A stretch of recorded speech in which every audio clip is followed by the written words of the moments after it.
Hello friends, ओम श्री गणेशाय नमः। आप सभी का स्वागत है आपके अपने यूट्यूब चैनल पर। आप सभी को गणेश चतुर्थी की हार्दिक शुभकामनाएं।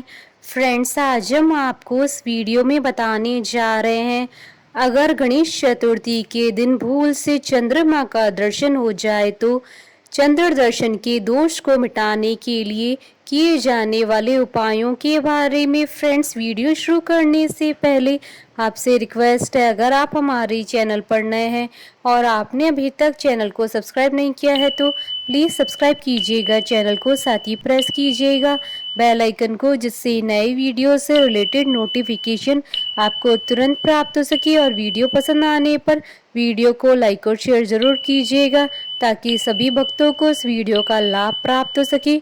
और कमेंट बॉक्स में ओम श्री गणेशाय नमः जरूर लिखिएगा। गणेश पुराण के अनुसार भाद्रपद शुक्ल चतुर्थी के दिन चंद्रमा देख लेने पर कलंक अवश्य लगता है, ऐसे गणेश जी के वचन है। गणेश चतुर्थी के दिन चंद्रमा का दर्शन बहुत ही अशुभ माना जाता है। गणेश चतुर्थी के दिन को भगवान गणेश जी के जन्म दिवस के रूप में मनाया जाता है। आज के दिन भगवान गणेश जी की मूर्ति को घर पर लाते और स्थापित करते हैं। गणेश चतुर्थी पर भगवान गणेश जी को घर पर लाने की परंपरा है। गणेश जी को सुख, समृद्धि और बुद्धि का दाता माना जाता है, लेकिन आज के दिन एक बात पर विशेष ध्यान दिया जाता है। गणेश चतुर्थी के दिन चंद्रमा के दर्शन क्यों नहीं करने चाहिए, इसको लेकर एक पौराणिक कथा है। कथा के अनुसार एक बार चंद्रमा ने भगवान गणेश जी के स्वरूप को लेकर उपहास किया था। इससे भगवान गणेश जी बहुत नाराज हो गए और चंद्रमा को श्राप दे दिया कि आज के बाद कोई भी तुम्हें देख नहीं पाएगा और तुम्हारा प्रकाश क्षीण हो जाएगा। चंद्रमा को जब अपनी गलती का एहसास हुआ तो चंद्रमा ने गणेश जी से क्षमा मांगी। चंद्रमा के साथ अन्य देवताओं ने भी गणेश जी से चंद्रमा को माफ करने की विनती की। गणेश जी ने चंद्रमा को माफ तो कर दिया, लेकिन श्राप से मुक्त करने में असमर्थता जताई। तब गणेश जी ने कहा कि श्राप के प्रभाव को कम नहीं कर सकता हूँ, लेकिन महीने में एक बार ऐसा होगा जब चंद्रमा की सारी रोशनी चली जाएगी, फिर धीरे धीरे प्रतिदिन आकार बड़ा होता जाएगा और माह में एक बार आप पूर्ण रूप में दिखाई देंगे, जिससे पूर्णिमा कहा जाएगा। गणेश जी की श्राप के कारण ही चंद्रमा का आकार घटता बढ़ता रहता है। गणेश जी ने यह भी कहा कि भाद्रपद मास की शुक्ल पक्ष में पड़ने वाली चतुर्थी तिथि को जो भी चंद्रमा के दर्शन करेगा उसे अशुभ फल मिलेगा, इसलिए चंद्रमा का दर्शन करना गणेश चतुर्थी की तिथि को शुभ नहीं माना जाता है। पौराणिक कथा के अनुसार एक बार श्री कृष्ण जी ने भी गलती से चतुर्थी के दिन चंद्रमा के दर्शन कर लिए, जिसके परिणाम स्वरूप श्री कृष्ण पर भी चोरी का आरोप लग गया। आरोप से मुक्त होने के लिए तब श्री कृष्ण ने गणेश चतुर्थी का व्रत रखा और पूजा की। तत्पश्चात अशुभता से मुक्त हुए। भाद्रपद शुक्ल चतुर्थी के दिन चंद्र दर्शन न करें। यदि भूल से चंद्र दर्शन हो जाए तो इसके निवारण के लिए उपाय करें, जिससे चंद्र दर्शन से होने वाले मिथ्या कलंक का खतरा नहीं होगा और दोष मुक्त हो जाएंगे। फ्रेंड्स, अब आइए जानते हैं चंद्र दर्शन दोष के निवारण हेतु किए जाने वाले उपायों के बारे में। यदि अनिच्छा से चंद्र दर्शन हो जाए तो व्यक्ति को स्क्रीन पर दिए गए मंत्र से पवित्र किया हुआ जल ग्रहण करना चाहिए। यह मंत्र 21, 54 या 108 बार जप करें। ऐसा करने से वह तत्काल शुद्ध और निष्कलंक बना रहता है। इस मंत्र का अर्थ है, सुंदर सलोनी कुमार इस मणि के लिए सिंह प्रसेन को मारा है और जामवंत ने उस सिंह का संहार किया है, अतः तुम रो मत। अब इस मंतक मणि पर तुम्हारा ही अधिकार है। चौथ के चंद्र दर्शन से कलंक लगता है। इस मंत्र का प्रयोग करने से और इसका श्रवण करने से इसका प्रभाव खत्म हो जाता है। भगवान गणेश जी को प्रसन्न करने के लिए ओम गण गणपते नमः मंत्र का जप करने और गुड़ मिश्रित जल से गणेश जी को स्नान कराने एवं दूर्वा सिंदूर की आहुति देने से विघ्न निवारण होता है और शक्ति भी बढ़ती है। या फिर इस दिन एक पत्थर अपने पड़ोसी की छत पर फेंक दीजिए, किंतु ध्यान रहे पत्थर छोटा होना चाहिए और इससे किसी को हानि ना पहुंचे।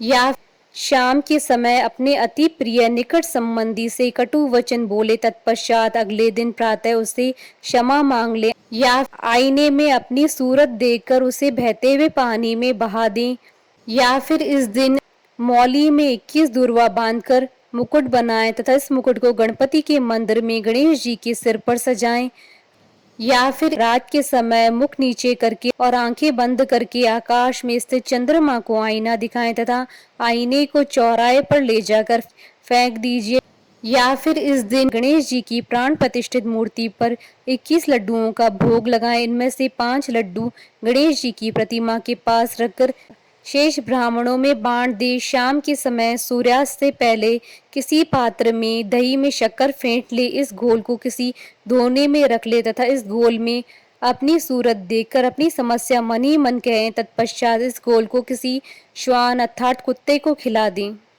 या फिर इस दिन श्रीमद् भागवत में वर्णित सैमंतक मणि की कथा का श्रवण करें। फ्रेंड्स, अब आइए प्रारंभ करें सैमंतक मणि की कथा।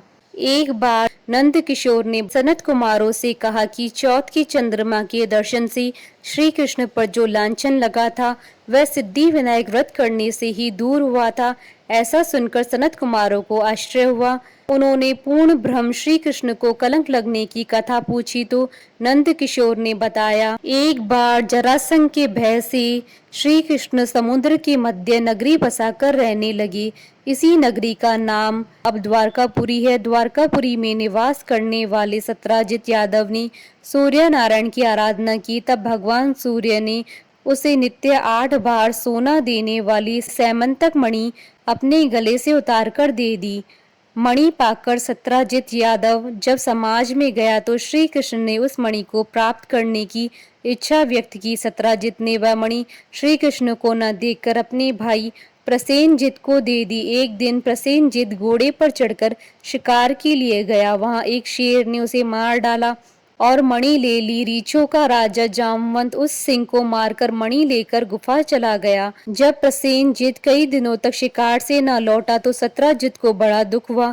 उसने सोचा श्री कृष्ण ने ही मणि प्राप्त करने के लिए उसका वध कर दिया होगा। तब बिना किसी प्रकार की जानकारी जुटाए उसने प्रचार कर दिया कि श्री कृष्ण ने प्रसेनजित को मारकर सैमंतक मणि छीन ली है। इस लोक निंदा के निवारण के लिए श्री कृष्ण बहुत से लोगों के साथ प्रसेनजित को ढूंढने वन में गए। वहां प्रसेनजित को शेर द्वारा मार डालना और शेर को रीछ द्वारा मारने के चिन्ह उन्हें मिल गए। रीछ के पैरों की खोज करते करते वे जामवंत की गुफा में पहुंचे और गुफा के भीतर चले गए। वहां उन्होंने देखा कि जामवंत की पुत्री उस मणि से खेल रही थी। श्री कृष्ण को देखते ही जामवंत युद्ध के लिए तैयार हो गया। युद्ध छिड़ गया। गुफा के बाहर श्री कृष्ण के साथियों ने उनकी 7 दिन तक प्रतीक्षा की। फिर वे लोग उन्हें मरा हुआ जानकर पश्चाताप करते हुए द्वारकापुरी लौट गए। इधर 21 दिन तक लगातार युद्ध करने पर भी जामवंत श्री कृष्ण को पराजित न कर सका। तब उसने सोचा, कहीं यह अवतार तो नहीं है जिसके लिए मुझे रामचंद्र जी का वरदान मिला था। यह पुष्टि होने पर उसने अपनी कन्या का विवाह श्री कृष्ण के साथ कर दिया और मणि दहेज में दे दी। श्री कृष्ण जब मणि वापस लेकर आए तो सत्राजित अपने किए हुए पर बहुत लज्जित हुआ। इस लज्जा से मुक्त होने के लिए उसने भी अपनी पुत्री का विवाह श्री कृष्ण के साथ करा दिया। कुछ समय के बाद श्री कृष्ण किसी काम से इंद्रप्रस्थ चले गए। तब अक्रूर तथा ऋतुवर्मा की राय से शतधनवा यादव ने सत्राजित को मारकर मणि अपने कब्जे में ले ली। सत्राजित की मौत का समाचार जब श्री कृष्ण को मिला तो वे तत्काल द्वारिका पहुंचे। वह शतधनवा को मारकर मणि छीनने को तैयार हो गए। इस कार्य में सहायता के लिए बलराम भी तैयार थे। यह जानकर शतधनवा ने मणि अक्रूर को दे दी और स्वयं भाग निकला। श्री कृष्ण ने उसका पीछा करके उसे मार तो डाला पर मणि उन्हें नहीं मिल पाई। बलराम जी भी वहां पहुंचे। श्री कृष्ण ने उन्हें बताया कि मणि इसके पास नहीं है। बलराम जी को विश्वास न हुआ। वे अप्रसन्न होकर विदर्भ चले गए। श्री कृष्ण के द्वारिका लौटने पर लोगों ने उनका भारी अपमान किया। तत्काल यह समाचार फैल गया कि सैमंतक मणि के लोभ में श्री कृष्ण ने अपने भाई को त्याग दिया। श्री कृष्ण इस अकारण प्राप्त अपमान के शोक में डूबे थे कि सहसा वहां नारद जी आ गए। उन्होंने श्री कृष्ण को बताया कि आपने भाद्रपद शुक्ल चतुर्थी के चंद्रमा का दर्शन किया था, इसी कारण से आपको इस तरह लांछित होना पड़ा है। श्री कृष्ण ने पूछा, चौथ के चंद्रमा को ऐसा क्या हो गया जिसके कारण उसके दर्शन मात्र से मनुष्य कलंकित होता है। तब नारद जी बोले, एक बार ब्रह्मा जी ने चतुर्थी के दिन गणेश जी का व्रत किया था। गणेश जी ने प्रकट होकर वर मांगने को कहा था, तो उन्होंने मांगा कि मुझे सृष्टि की रचना करने का मोह न हो। गणेश जी ज्यों ही तथास्तु कहकर चलने लगे। उनके विचित्र व्यक्तित्व को देखकर चंद्रमा ने उपहास किया। इस पर गणेश जी ने रुष्ट होकर चंद्रमा को श्राप दिया कि आज से कोई तुम्हारा मुख नहीं देखना चाहेगा। श्राप को देकर गणेश जी अपनी लोक चले गए और चंद्रमा मानसरोवर की कुमुदनियों में जा छिपा। चंद्रमा के बिना प्राणियों को बड़ा कष्ट हुआ। उनके कष्ट को देखकर ब्रह्मा जी की आज्ञा से सारे देवताओं के व्रत से प्रसन्न होकर गणेश जी ने वरदान दिया कि अब चंद्रमा श्राप से मुक्त तो हो जाएगा, पर भाद्रपद शुक्ल चतुर्थी को जो भी चंद्रमा के दर्शन करेगा उसे चोरी आदि का झूठा लांछन जरूर लगेगा, किंतु जो मनुष्य प्रत्येक द्वितीया को दर्शन करता रहेगा वह इस लांछन से बच जाएगा। इस चतुर्थी को सिद्धि विनायक व्रत करने से सारे दोष छूट जाएंगे। यह सुनकर देवता अपने अपने स्थान को चले गए। इस प्रकार भाद्रपद शुक्ल चतुर्थी को चंद्रमा के दर्शन करने से आपको यह कलंक लगा है। तब श्री कृष्ण ने कलंक से मुक्त होने के लिए यही व्रत किया। कुरुक्षेत्र के युद्ध में युधिष्ठिर ने भगवान श्री कृष्ण से पूछा, भगवान, मनुष्य की मनोकामना सिद्धि का कौन सा उपाय है? किस प्रकार मनुष्य धन, पुत्र, सौभाग्य तथा विजय प्राप्त कर सकता है? यह सुनकर श्री कृष्ण ने उत्तर दिया, यदि तुम पार्वती पुत्र श्री गणेश जी का विधि पूर्वक पूजन करो तो निश्चय ही तुम्हें सब कुछ प्राप्त हो जाएगा। तब श्री कृष्ण की आज्ञा से ही युधिष्ठिर जी ने गणेश चतुर्थी का व्रत करके महाभारत का युद्ध जीता।